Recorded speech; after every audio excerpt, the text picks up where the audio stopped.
Hello, and welcome to Boomerang Beyond Wellness and Have It Your Way workouts.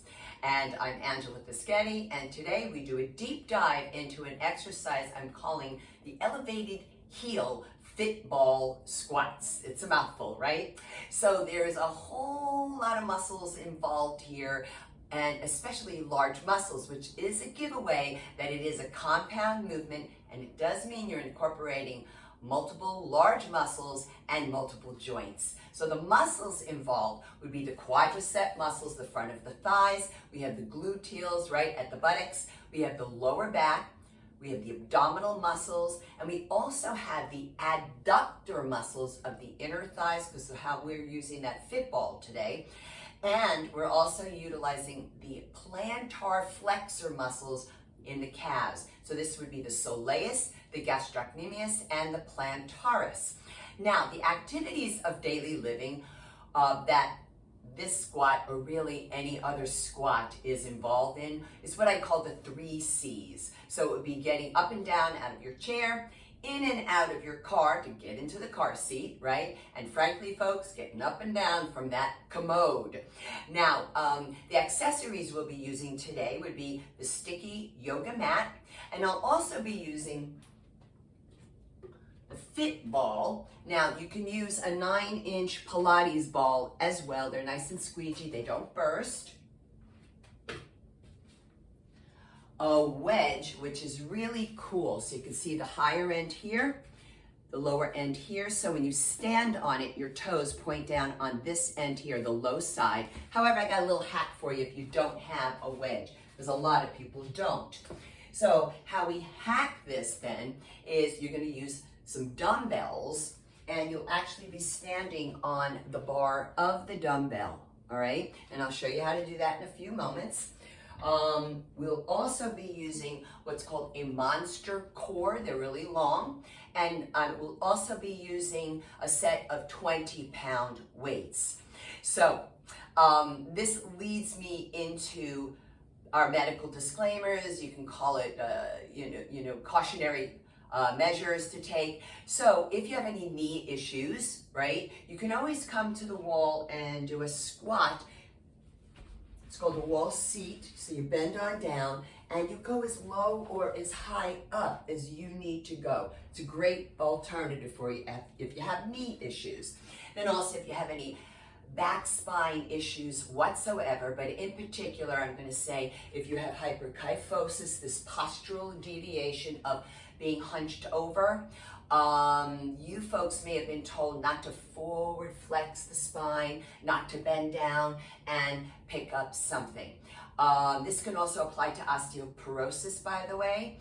Also, if you are medicated or not for hypertension, and if you have vertigo or GERD, or any other chronic concern, folks, okay? So I would invite you all with chronic concerns to simply preview the video first before participating in it and determine whether or not it's appropriate for you. But look for what you can do. Come from that place instead of, I can't do that, right? So we want to broaden the horizon. But if you're still not sure, then I would invite the medical healthcare practitioner who knows your body best to preview the video as well and then help you make an informed decision. Now, I want to go into the gentle reminders, just checking my notes here for you. So the gentle reminders are to always stay hydrated while you're working out. Now, if you've been told you have a kidney or a bladder problem, that's a separate issue. But if you don't, stay hydrated with water, and always feel free to stop and rest whenever you need to during your personal workouts or whenever you're working out with me. And, but it's not an invitation to quit. No. I want you to, after you've taken a rest for a few moments, catch your breath, and then you come back into your work for at least one more repetition, because this is indeed how you get stronger. Now, on the channel, we have a warm-up and a cool-down video. It's just one, so you can interchange them. And it is advised for those of us who are 55 years and above, to do a 10-minute warm-up prior to any workout. Also, what's on the channel, and it can be found in the community tab. There's lots of stuff there that I like to put there for you folks. Articles, studies, different images of the muscles being activated in a particular exercise. So here too, you will find a rating of perceived exertion chart, an RPE. So it's based on the Borg 0 through 10 scale, and it is advised for our demographic, especially here on this channel, would be to work at an RPE between 3 and 6. And in the community tab, you'll find a link where you can download and print it out. It's a great tool, particularly those of you who are on beta blockers. If you don't know how to take your exercise heart rate, right? You're not too sure how to do it. It's a wonderful subjective tool for those of you who are on a pacemaker. Wonderful subjective tool to help you gauge your sense of effort. We want it all to be doable for you, all right? So what we're gonna do here today is we're gonna be working one set. So this is a group of repetitions, and we'll be working 15 repetitions. Now, how we're going to do this is the first 5 repetitions, well, you will be using the dumbbells, but as a wedge, and I'll show you how to use that, but nothing else. No fit ball, no weights, nothing else for resistance without the monster cord. And then for the second 5 repetitions, then I'm going to add the monster cord and the fit ball, all right? We're starting to get a little fancy here. And then for the last 5 repetitions, we don't use the monster cord, we do use the fit ball, plus we're bringing in the wedge, and I'm bringing in the weights. So you see, the more, what I like to call them, exercise toys we're working with, the more we have to think about what we're doing. So we've got to take cognitive issues into consideration here as well. And when you're working out on your own, well, your sets can be between 8 to 15 repetitions. And you know, if you're brand new, it's 1 set, and you go on up from there, intermediate into advanced, 2, 3 sets. But you never want to do the same exercise on consecutive days. So let's begin here with the demonstration first. I'm going to get my lighter weights to stand on them. You'll see. So I take the collars of the weights, so you can see these are orange, and I bring them together like so, and they'll be on the floor.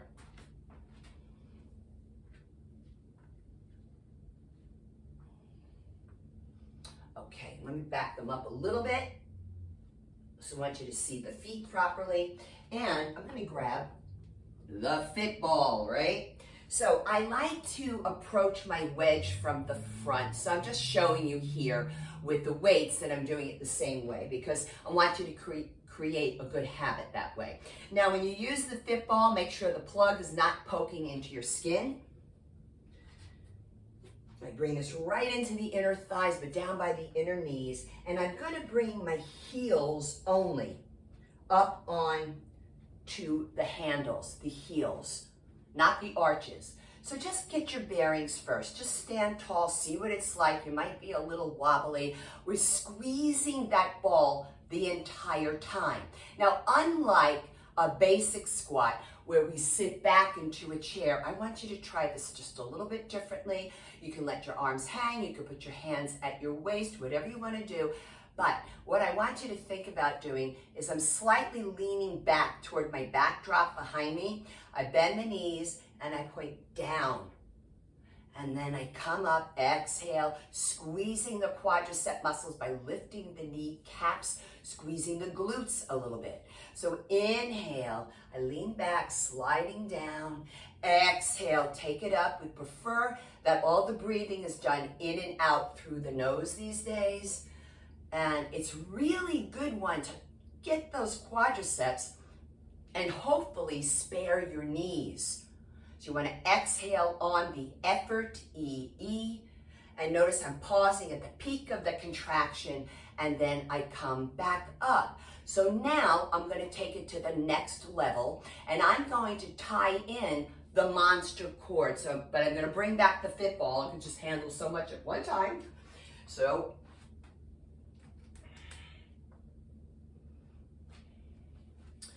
Here we go. So what I like about the monster cord for this is that it is flat. So it can go flat down to the ground. I'm going to bring it closer to the weight.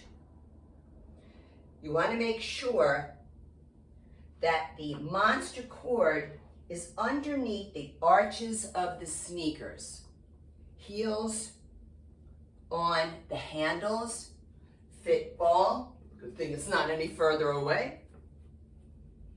Again, plug is facing out in front.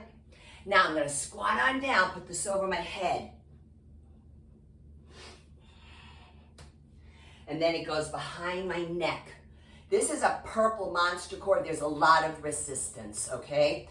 So I'm going to lean back and exhale up, pause, squeeze. Inhale. Exhale, come on up, squeeze. Take your time, pause. Exhale on the effort. Standing tall, last one like this.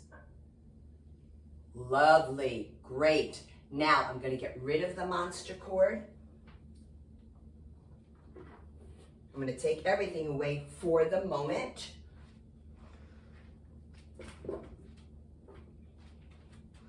And I'm going to bring out my wedge.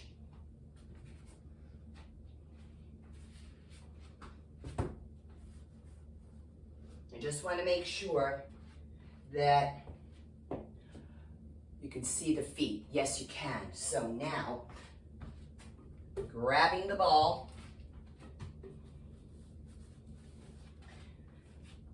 my 20-pound weights, I'm approaching from the front rather than stepping up and over. Squeeze, squeeze, squeeze. Shoulders back, don't let the weights waver out in front.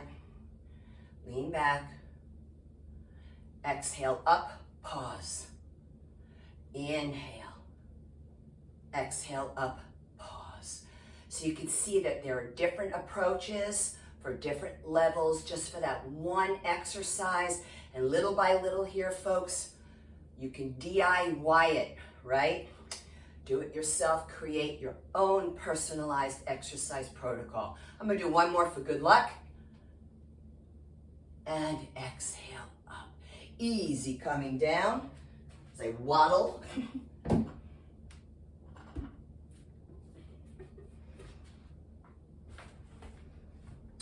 And that's what we have for you here today, folks, on Have It Your Way workouts. And if you find value in my content, I would really appreciate it if you subscribe to the channel, maybe share the videos, give it a kind comment, and don't forget to hit the notification bell if you'd like to know when I'm posting my new content. Until next time, eat your greens, eat your beans, stay hydrated, and thank you for your support. Be well.